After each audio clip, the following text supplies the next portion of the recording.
नमस्कार दोस्तों, अपादान कारक पंचमी विभक्ति में आप सबका हार्दिक स्वागत है। आज जो है हम अपादान कारक के बारे में पढ़ेंगे। अपादान कारक कहते किसे हैं, सबसे पहले ये जानते हैं। जब किसी वस्तु से जो है एक वस्तु से दूसरी वस्तु अलग होती है, एक वस्तु से दूसरी वस्तु के अलग होने पर जो स्थिर वस्तु को अपादान कारक कहते हैं। जिससे कोई चीज़ अलग होती है तो उसको जो है अपादान कारक कहते हैं। आइए देखते हैं। जब कर्ता जिस व्यक्ति, वस्तु अथवा स्थान से अलग होता है, उस व्यक्ति, वस्तु अथवा स्थान को अपादान कारक कहते हैं। अपादान में पंचमी विभक्ति होती है और इसका चिन्ह से अलग होने के अर्थ में प्रयोग किया जाता है।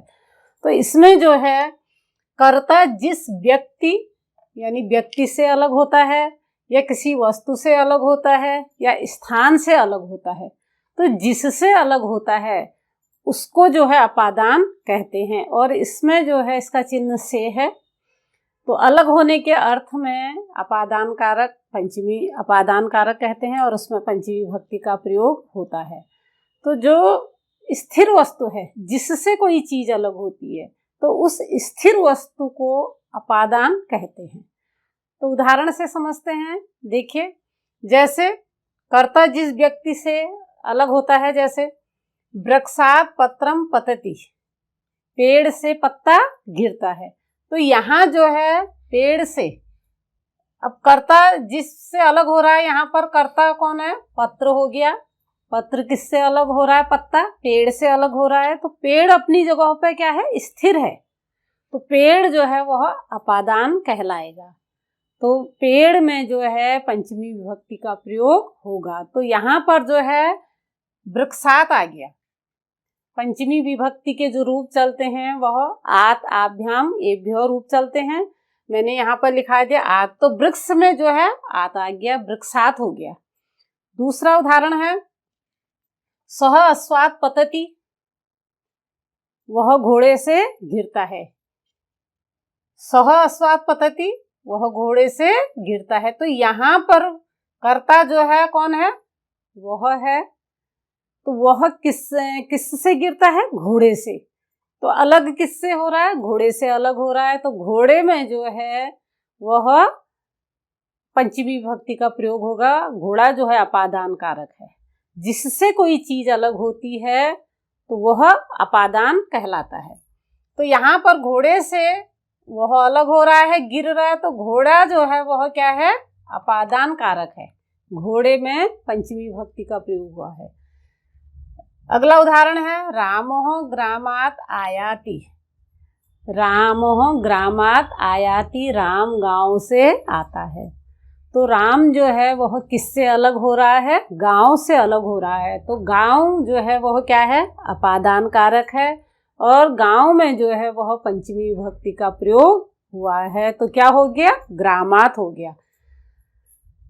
रामोह ग्रामात् आयाति, आने वाला एक है, एक वचन है, तो एक वचन का ही टी लग गया, आयाति। अगला उदाहरण है छात्रः गृहात् विद्यालयं गच्छति। छात्रः विद्यालयात् गृहं, छात्रः गृहात् विद्यालयं गच्छति, छात्र घर से विद्यालय को जाता है। तो यहाँ पर जो है छात्र किससे अलग हो रहा है? घर से अलग हो रहा है विद्यालय जाने के लिए। तो घर जो है वह अपादान कारक है। घर में पंचमी विभक्ति का प्रयोग हुआ है, गृहात् हो गया। रामो छात्रः गृहात् विद्यालयं गच्छति। तो यहाँ पर जो है छात्र घर से अलग हो रहा है विद्यालय जाने के लिए, तो घर में पंचमी विभक्ति का प्रयोग हुआ है। अब यहाँ पर छात्रः विद्यालयात् गृहं गच्छन्ति, जब छुट्टी होती है तो छात्र क्या है? विद्यालय से घर को जाते हैं। तो यहाँ पर छात्रः बहुवचन का है, विद्यालयात् विद्यालय से घर को जाते हैं। यहाँ बहुवचन है तो यहाँ अंति लग गया बहुवचन का। तो जब विद्यालय से छात्र घर को जाते हैं तो उस समय किससे अलग होते हैं? विद्यालय से अलग होते हैं। घर से विद्यालय जाते हैं तो घर से अलग होते हैं। घर में पंचमी विभक्ति हो गया। घर जो है वह अपादान कारक हो गए। यहाँ पर विद्यालय से घर को जाते हैं तो इस समय जो है बच्चे विद्यालय से अलग हो रहे हैं, तो विद्यालय क्या है? अपादान कारक है। विद्यालय में पंचमी विभक्ति का प्रयोग हुआ है, विद्यालयात्। तो इसके अलावा जो है पंचमी उपपद विभक्तियां हैं, कुछ शब्द हैं जिनमें जो है पंचमी विभक्ति का प्रयोग होता है। तो वो शब्द हैं भय तथा रक्षा अर्थ में। जब कहीं पे डर या रक्षा वाली कोई बात होती है या वाक्य आते हैं तो उसमें भी पंचमी विभक्ति का प्रयोग होता है। सह सिंहात् बिभेति, वह शेर से डरता है।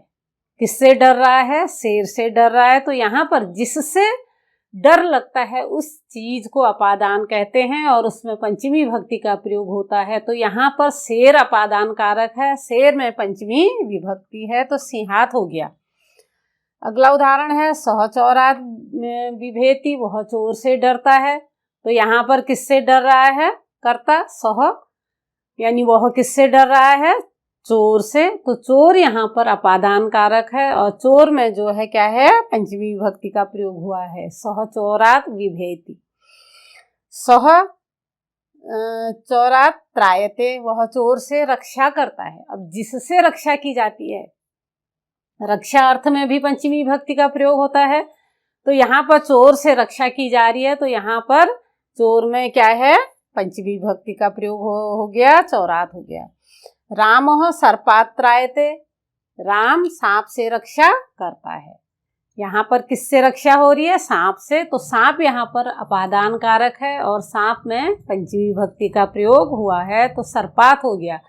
सह रामः सर्पात् त्रायते, राम सांप से रक्षा करता है। जिससे रक्षा की जाती है उसमें पंचमी विभक्ति होती है, जिससे डरता है उसमें पंचमी विभक्ति का प्रयोग होता है। उसके अलावा जो है अन्यः, यहाँ पर पहले रूप दे दिए हैं मैंने, अह औआ अमौआन एनाभ्याम है आयाभ्याम एभ्य। तो आज हमारा एक रूप और इसमें बढ़ गया है, आत आभ्याम एभ्य, यानी पंचमी विभक्ति। 4 तक आप लोगों को याद हो गया होगा। तो पंचमी भी आप आत आभ्याम एभ्य, एक रूप आज जो है आप और याद कर लें, तो जो है धीरे धीरे आपको सारे रूप याद हो जाएंगे। एक से कोई चीज़ अलग होती है, दोनों से अलग होती है, सभी से अलग होती है, यानी अलग होने के अर्थ में। उसके अलावा जो अगला शब्द है अन्य, अन्य मतलब दूसरा या अतिरिक्त। इतरह, इसका भी जो है क्या है? दूसरा या अतिरिक्त या अलावा, कोई भी कुछ भी हो सकता है। वाक्य हम किसी ढंग से भी बना सकते हैं। आरात, पास या नजदीक। रीते, बिना या खाली भी कह सकते हो, बिना, रहित। तो पहला उदाहरण है अन्यों का। मत अन्यों कह तत्र गमिष्यति। मम मतलब, मत मतलब मेरे, अन्यों अतिरिक्त, कह कौन, तत्र वहां, गमिष्यति जाएगा। कौन सा वाक्य है? लिट लकार का है। तो इसमें जो है इष्यति, इष्यतो, इष्यन्ति रूप चलते हैं, क्योंकि कार्य जाने का हुआ नहीं है, कौन जाएगा। तो इसमें गम धातु में गमिष्यति आ गया। मत यानी मत जो है वह पंचमी विभक्ति एक वचन का है। यहाँ पर मैंने दे दिया पंचमी विभक्ति का अस्मद, यानी अस्मद के रूप। मत आवाभ्याम अस्मत् रूप चलते हैं पंचमी में। तो मत यानी मेरे अलावा एक वचन का है, तो मत आ गया। मत मेरे अतिरिक्त, अन्य अतिरिक्त, कह कौन, तत्र वहां गमिष्यति जाएगा। तो मत में पंचमी विभक्ति का हो गया। अन्य अतिरिक्त, जिसके अतिरिक्त बोला जाता है उसमें पंचमी विभक्ति का प्रयोग होता है। यहाँ पर मेरे अतिरिक्त है, तो मेरे में जो है पंचमी विभक्ति का प्रयोग हुआ है, मत हो गया। रामात् इतरः गृहे कः अस्ति। इतरः मतलब दूसरा है। राम के अलावा दूसरा घर में कौन है, ये भी बोल सकते हो वाक्य में, या अलावा दूसरा घर नहीं भी लगाने से दोनों का अर्थ एक है। तो राम के अलावा घर में कौन है, राम के अलावा घर में कौन है, या राम के अलावा घर में दूसरा कौन है, दोनों का अर्थ कौन एक ही बनता है। तो इसमें जो है जिसके अलावा बोला जाता है, राम के अलावा, तो इसमें जो है जिसके अलावा बोला जाता है या जिसके अतिरिक्त दूसरा बोला जाता है, उसमें जो है द्वितीय जो है पंचमी विभक्ति का प्रयोग होता है, वह अपादान कहलाता है। तो यहाँ पर राम के अलावा है, तो राम में जो है पंचमी विभक्ति एक वचन का प्रयोग हो गया, रामात्।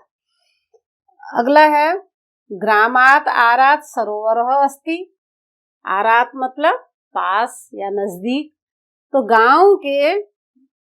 गांव के पास सरोवर है या गांव के पास तालाब है। तो यहाँ पर जो है जिसके नजदीक कहा जाता है या जिसके नजदीक होता है उसमें जो है पंचमी विभक्ति का प्रयोग होता है, वह अपादान कहलाता है। ग्रामात यहाँ गांव के पास है, किसके पास है? गांव के नजदीक है।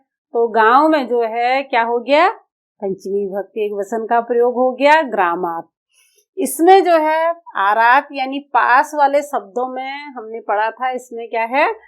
द्वितीय विभक्ति भी निर्धारित है।